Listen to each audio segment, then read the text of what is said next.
Ana, good morning. At pupunta tayo sa swimming pool. Sa resort dito sa amin sa Lantad. Ito na po tayo. At yung pinaliguan natin yung poso. Na, patay tayo dyan. Ayan po. Ang laki ng tubig. Dito na nililigo yung mga kabataan natin. Boss, yari. Pati doon pala, puro lubog. Ito ba? Kuha natin mga kabataan natin. Hihi. Naligo na. Patay tayo dyan. Ayan, mga kabataan natin. Boss, puro lubog. Hi. Tingnan niyo naman yung court. Ayan o, dalawang court. Tapos ito, yari.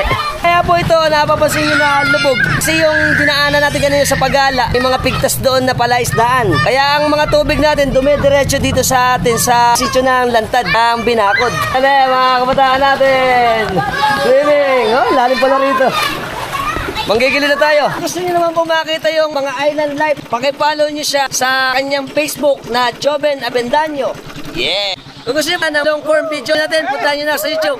Bye-bye!